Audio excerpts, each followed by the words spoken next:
Hey, welcome back to History and Coffee. Um, Today I'm going to talk about Operation Urgent Fury, uh, which, if you don't know, was the 1983 invasion of Grenada.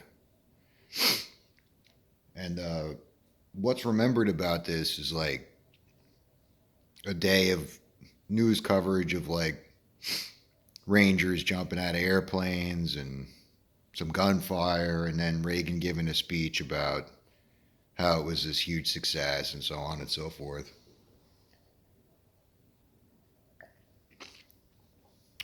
But what's been forgotten um, to history and propaganda is that the operation was actually a gigantic fuck up. One of the biggest fuck ups in military history, actually. Um, so, now the background: Grenada is a small island in the Caribbean. Their biggest export was nutmeg. So, no oil, nothing really there that's of any use to the United States. Um, the only real sort of interest we had in it um, was Cuba's influence over it. Cuba has been a thorn in our side since the 1950s, and really longer than that. I mean, it goes back to the Spanish American War.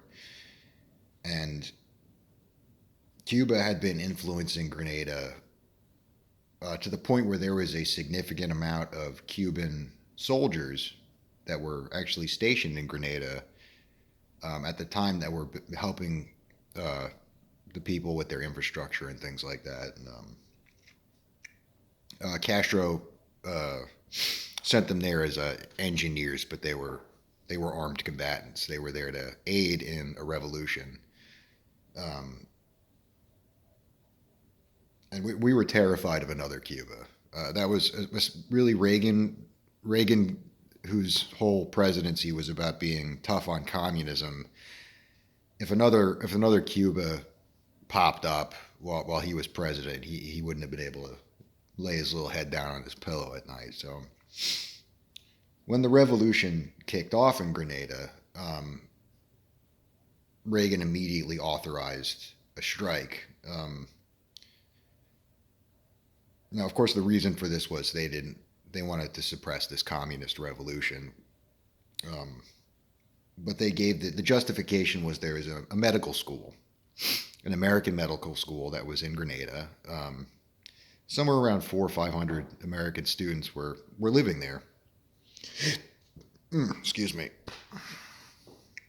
And so they put together this Operation Urgent Fury, and Reagan goes there before Congress and plugs it, saying we need to rescue these Americans out of here, and you know, and that was justified. The Cuban and local soldiers were pretty much had these American students during when this revolution kicked off there in the 80s, had them pretty much on lockdown inside their campuses, and they didn't have food, they didn't have water. It was getting pretty bad. We had to do something. Um,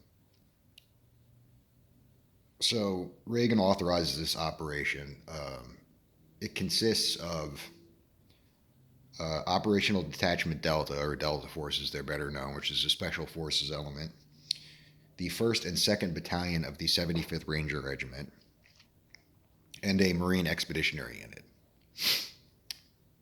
The plan was the Rangers would land at the southern airport. There was two airports on the island. The Marines would land at the northern airport, secure them, uh, use them as a site to land more troops if necessary, supply, and just, of course, if there's any enemy aircraft or anything like that, put them out of commission right there on the spot. Then the Ranger regiments would fan out from the airport and secure the college campus, which was right to the south of that.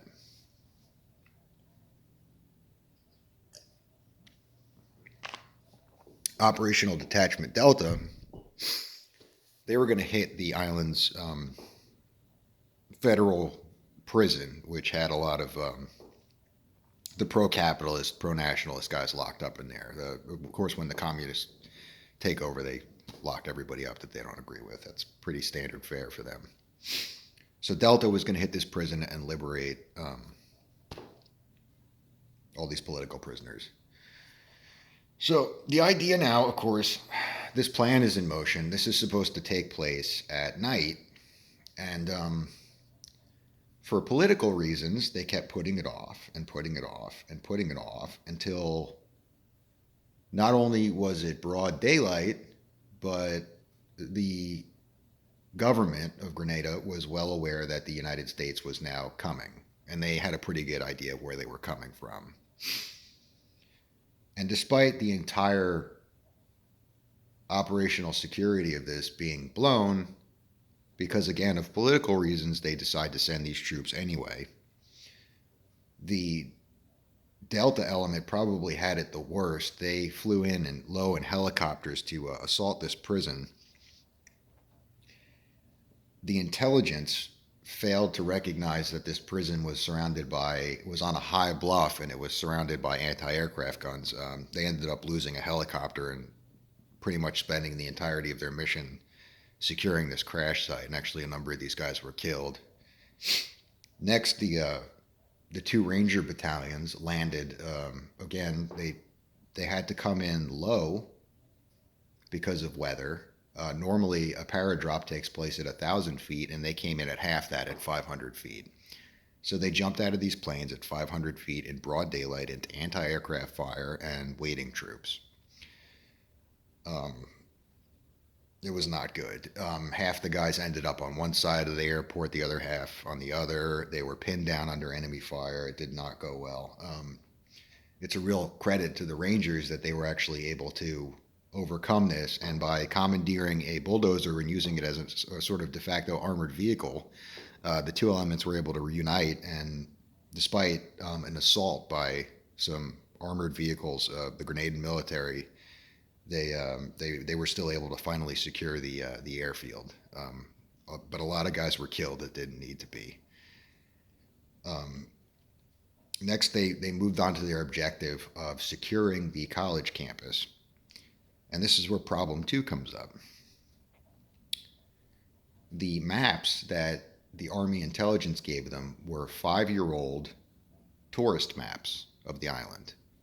They did not have the location of roads. They didn't have the location of terrain features. There was no topographical element to these maps. They couldn't use them they were basically like if you go into a tourist shop and get like a complimentary map, that's what they were handed. And it's actually come out later now that they knew all of this and they had proper maps, and they just, for some reason, just negligence didn't give them to them. So these guys were lost, they were running around, and this resulted, of course, in more U.S. soldiers' casualties. More of these guys got killed because of this. They finally were able to fight their way to the college campus and secure it and begin extracting the students. Here's problem number 3. They were informed that there was one college campus with around 150 students, when in reality, when they got there, the students were asking them when they were going to go to the other campus and get the rest of their friends. The Rangers had no idea that there was a second campus, and it was in the heart of the island right next to where the military's barracks was. Again, without the aid of maps, this is difficult. This was also known to intelligence and not passed on to the soldiers, as it was later declassified. Now, the interesting part now is, of course, while this is going on, at this point, Reagan got on TV, gave a speech about how the operation was a success and the students were rescued, when in reality the Rangers were pinned down, the students were not rescued, and the military on the island was prepping for a counterattack. So it's kind of interesting how these details sort of get lost, and it's important that we go off historical fact instead of the media and things that we remember, because a lot of people that remember, they remember Grenada as a 2-day operation that was cleaned up and it was easy peasy. No, there were significant casualties. So the second day, they evacuate the students from the first campus. Third day, the Marine Expeditionary Unit and Rangers meet up. They evacuate the students from the second campus. And now, of course, you have the Grenadian Cuban military. The Cuban military also was under orders directly from Castro not to surrender under any cases. So this was providing a lot of issues for them. Um, they had been amassing for a counterattack on the island's big main military base. So the Rangers decide that they're going to put together a quick reaction force and send these guys in there to basically pin the military in their barracks, keep them from being able to organize a counterattack. And we're talking, they had, I think, 15 choppers, probably filled with, no, it was 6 choppers filled with probably around 15 guys each, just Rangers, going to face a force of somewhere around 800 grenade Cubans with armored vehicle support, mortars, indirect fire, all that stuff. So these guys move on to this target. Again, they don't have the intelligence to know the kind of numbers they're facing. And taking heavy fire, 3 of the helicopters actually crash and more soldiers are killed, again, because of bad intelligence. And this is also, despite the small force of 75th Rangers, and despite having lost 3 squads on these helicopters, they were still able to suppress and destroy this enemy force, this significantly larger enemy force. And then finally, by the 4th day, the battle was over. Grenada was, the communist revolution was stopped, the prisoners were rescued, and the college students were taken and brought back to America. And that's the real credit to this, to these guys that fought in this battle. And it's really a battle that's almost completely forgotten. But the fact is that these guys went in there facing complete numerical supremacy. They were outnumbered, dozens to one.